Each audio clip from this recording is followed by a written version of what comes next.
First of all, thank you so much for coming to my talk. I'm glad so many of you actually came. And thank you to Side Effects for organizing all of this and letting me talk about nerdy things. So, my name is Jakob. I work at bEpic at bEpic Studio in Berlin.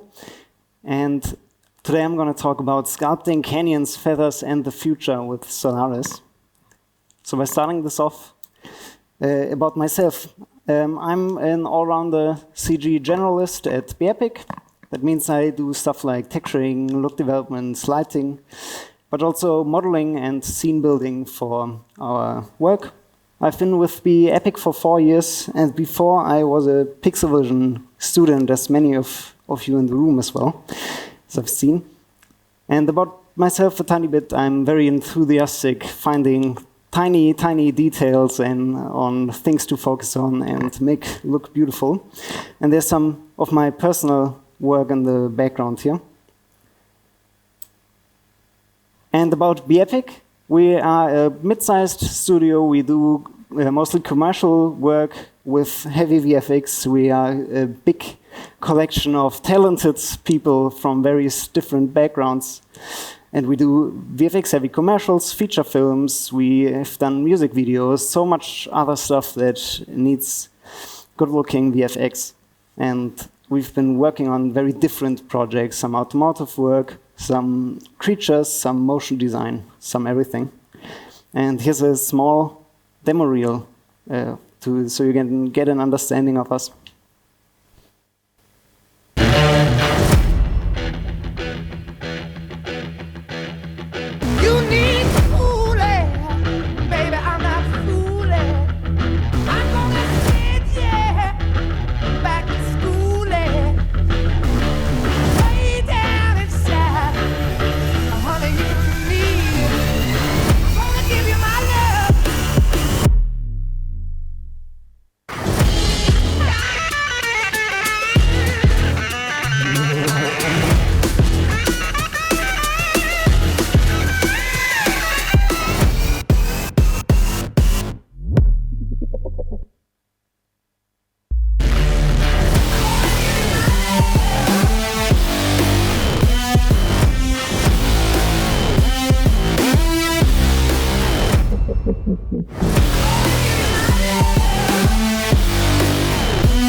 Thank you so much. Thank you so much. So let's talk about, I'm going to tell you first what I'm going to talk about, because the description is not super telling, and I'm going to talk about lots of things. So I'm mostly going to talk about 2 of our most recent projects we've worked on, which I'm going to explain from the perspective of us slowly accepting change, going into a direction of Solaris, using Houdini for rendering. And the first project of this is going to be Coburg, where we did a Mars environment, and I'm going to talk a bit about Solaris, show you some cool canyon sculpting and what this actually meant for us in shot production. Then I'm going to talk about another project for O2, which was an Ostrich, and talk a bit about the process of this asset coming together. And then about some feathers in this odd-looking word called Barbules, which I'm going to explain at that point. So before we are actually going to get any further, I'm going to show you a 40-second unskippable ad. Wir müssen es zum Shuttle schaffen! Ich sehe nichts!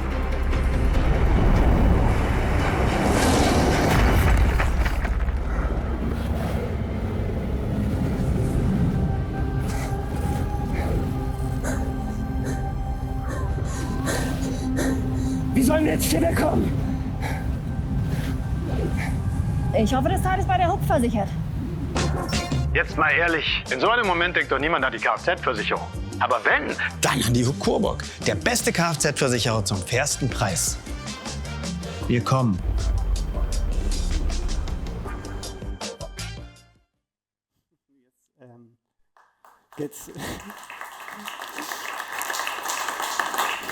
Get your rovers insured, people.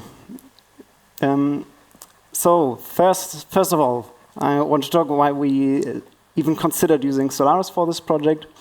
One thing about me as well is I've been using Solaris for around 5 or 6 years on personal projects and individual shots and sequences at bEpic. So some of the reasons were, and I'm going to list them here, that we, for example, use the same data across departments. We don't have to rebuild scenes we are building in animation, later in lighting, and hope everything is still the same. We love the lighting tools in Solaris, and the overall procedural scene editability, which also lets us build a very big pipeline building stuff like multi-shot workflows, which is something for the future. We chose this project because it was kind of a humane time frame and not that many shots, which also meant we didn't need to have huge amounts of different artists on it, which gives us the freedom to experiment, especially when working in commercials where the projects are usually not that long. So let's get into Sculpting Canyons. This is the part here you can see the full environment in fully white. And I'm going to start this off by talking about our goals. The first goal was very obvious, build a Mars-like environment. And then, unlike what the video suggests, we wanted it to look huge, feel huge, tiny rover, impressive scale. That was the biggest thing we wanted. We wanted to keep it procedural, to be able to do changes at any point and react quickly to everything that could happen in the future.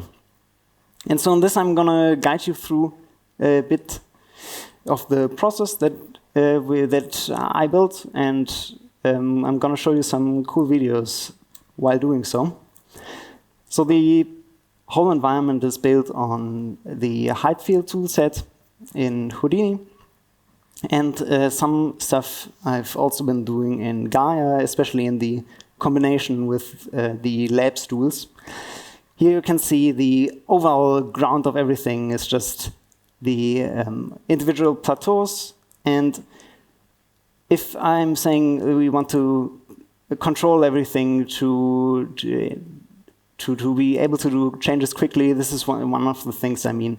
So using the existing tools of Houdini for the curves, for example, and repurposing them so we have these very easy, almost game-like controls to still be able to do artistic choices at any point. And then here you can see as well, this is where Gaia comes in with the labs integration. And there I did some look there for the details and the erosion. Cliffs are another problem in itself, though, because in height fields you can't represent overhangs and stuff. So for this, I did something I saw at another talk from Houdini, actually, for the Badlands game, I think. And which is just separating the cliffs by by making a mask with steep slopes, and then converting that to meshes using displacements with funky textures, making it a bit more detailed. The final detail in the end is still going to happen in texturing and lighting and at the very end, though. I want to quickly apologize for my notes shouting on the side. That's just, they have not been pre-cached and they are screaming. That's why the exclamation points are here.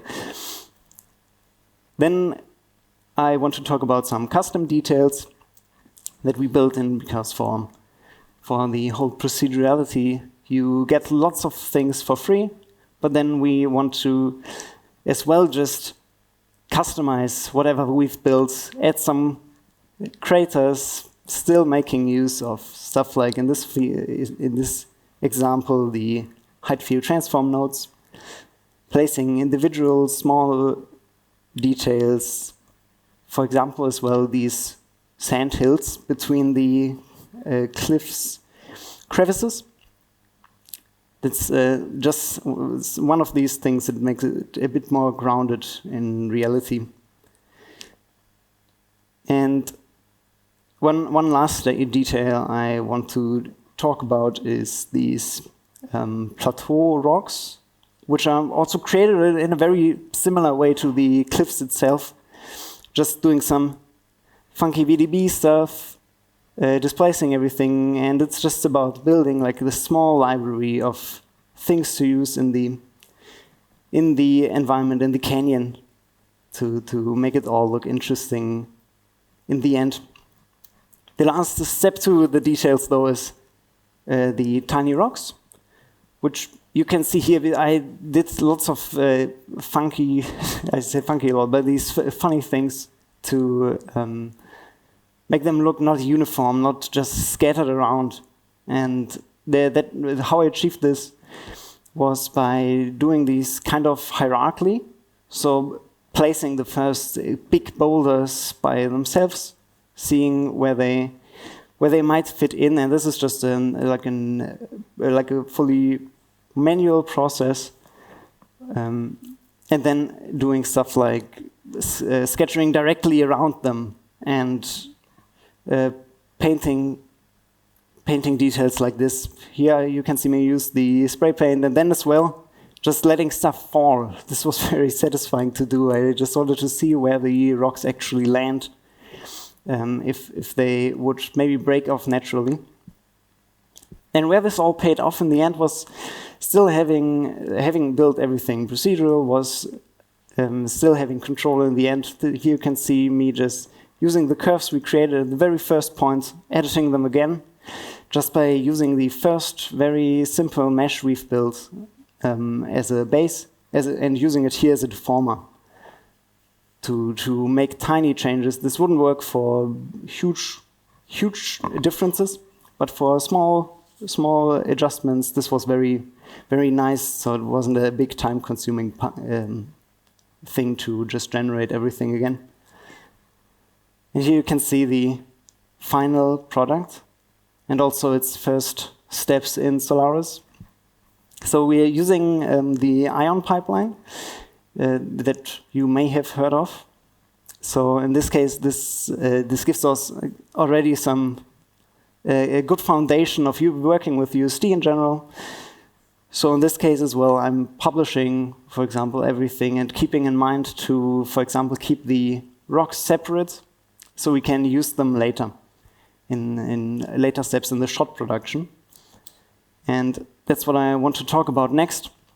And I have this nice breakdown in the background that we've built that encapsulates what actually has to happen on the shot side of things after the whole environment has been built, because now we're going to put cameras in there, put the rover in there, and want to make pretty pictures from what we have just built in very different angles. So what we used for this was mainly sub-modifier nodes for small environment changes when we wanted to frame something more or hide something else that we didn't like. And then placing the volumes that were done by Benjamin Sugar. He's spoken at Houdini before, a great person. And actually, I like the volumes so much that we've reused lots of them a lot of times. So for example, the huge storm you can see in the very first shot is then used on the side shot, I think 16 times, just being instanced. And this all is running in Redshift in Solaris. It was a pleasure to work with. I actually jumped over some points here. But here's the final look that we achieved. We were very, very happy with the result and also the process getting here, and we were more confident than ever tackling projects in Solaris. And with that, I actually want to change over to a project that could not be any more different, which was the Ostrich, which is has been done for O2 or Telefonica. And this one was a very different challenge. We had lots more shots, so we needed more people on the project as well. And we were tackling feathers in this capacity for the first time. And before continuing with this, I again will show you what the final product looks like. You probably haven't seen it because it just released last week. So here it is.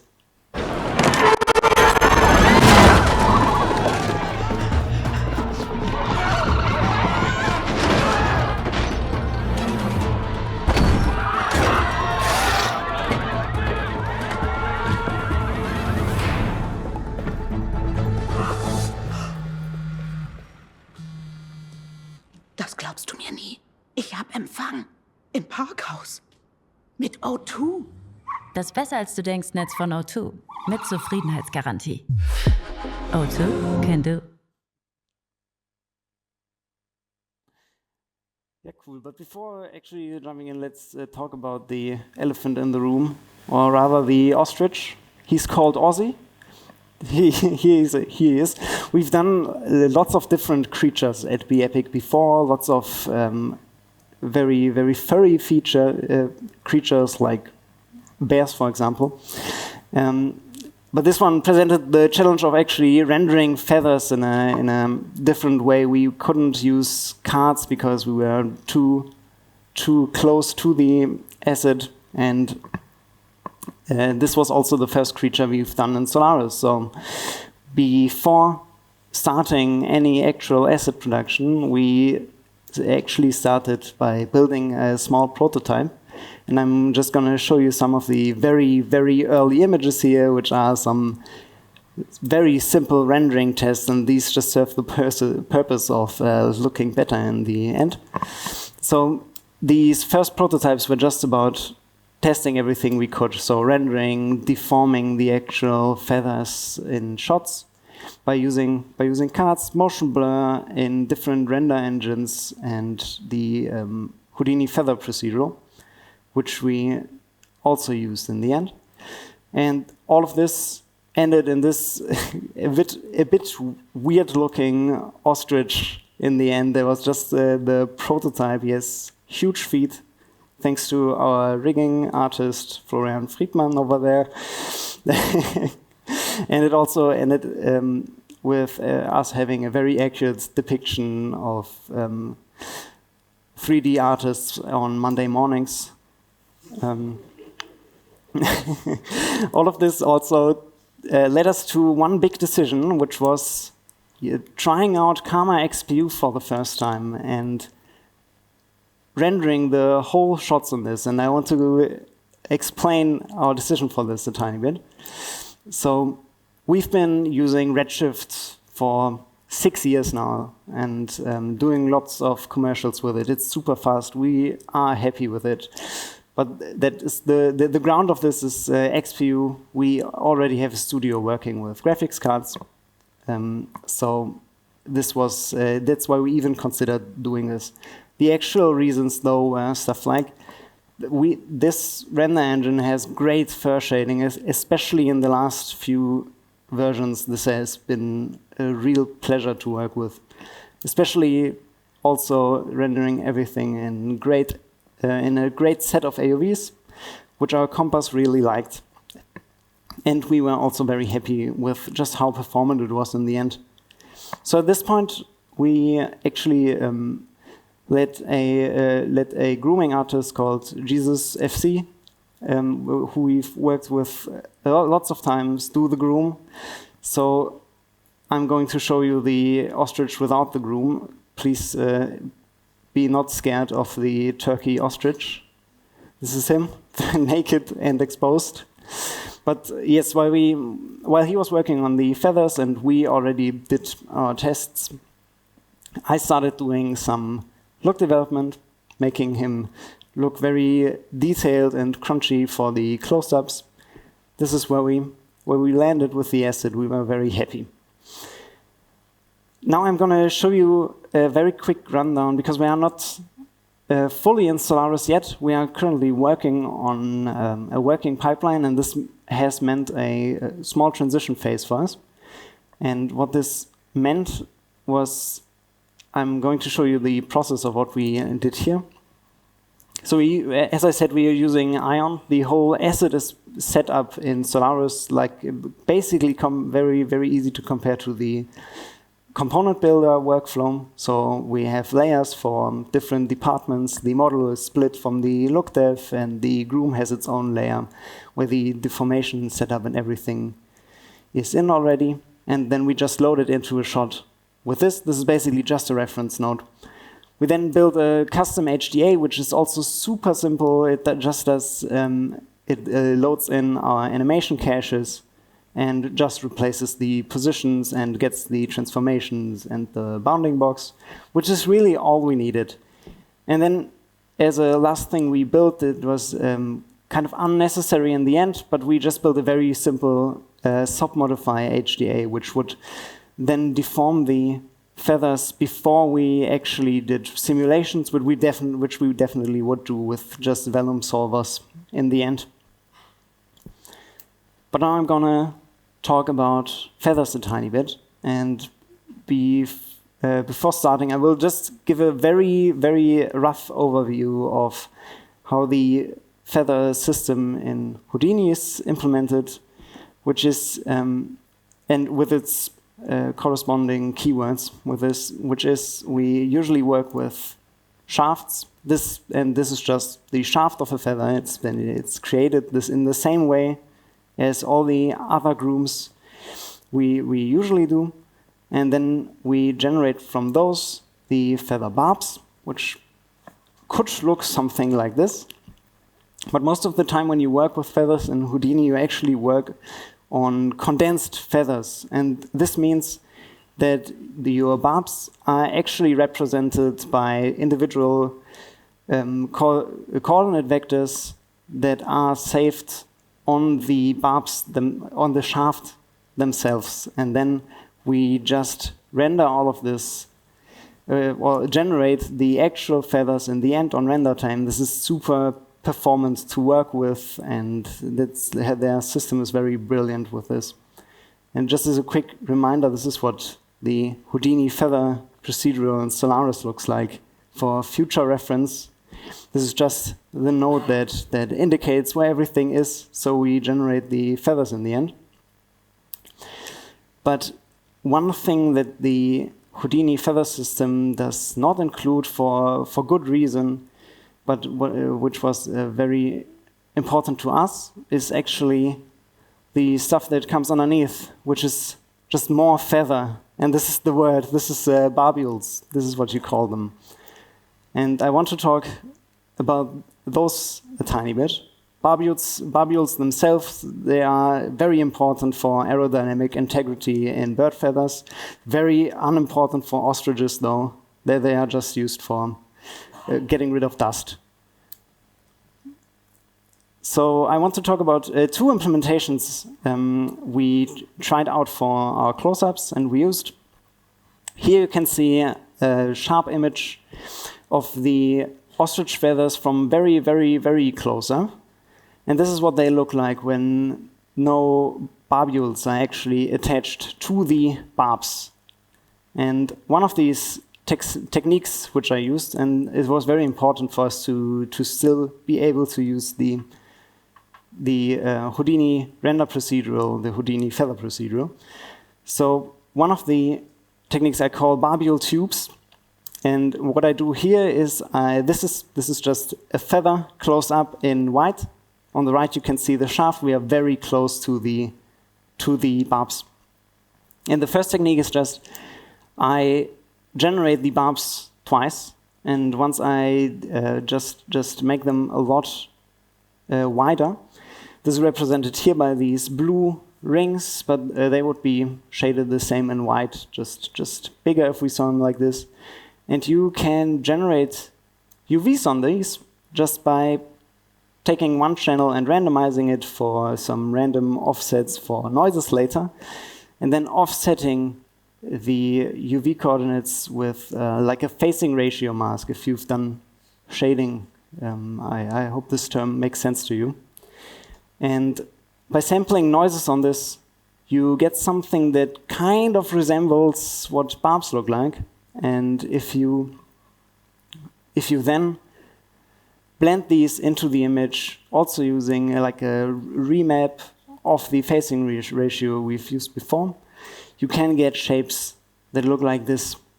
And this whole technique transforms this image without anything that we had before into this image, making it a bit more soft, more detailed. And here I'm gonna switch for a few seconds. That's what this technique does.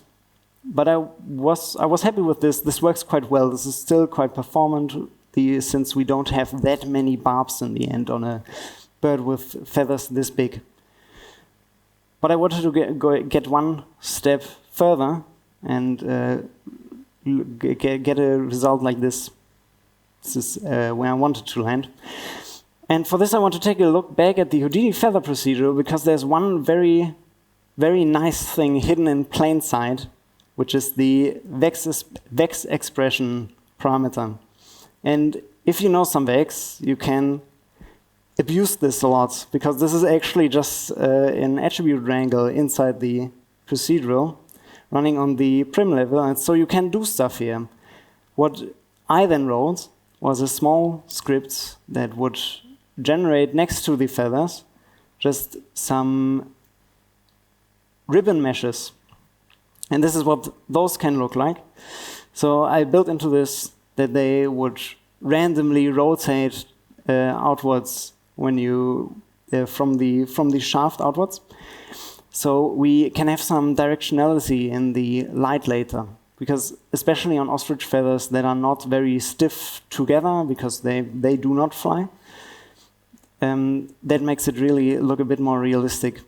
So on these, I also generated UVs, also using the same vexpression parameter, and used the very similar technique with the shading, using noises, and in this case you can also use bumps.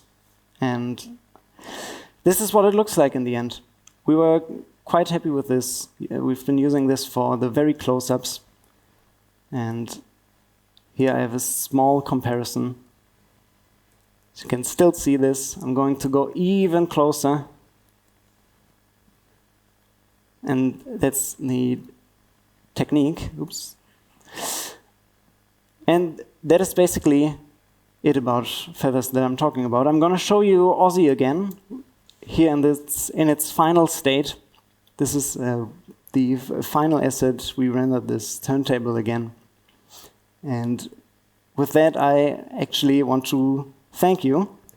And I hope we might have questions, time for questions. It doesn't look like it. The last talk has been too long. But I'm very thankful you came.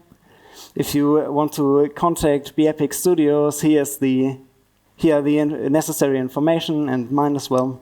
I want to thank you so much for coming. Thank you so much to Side Effects.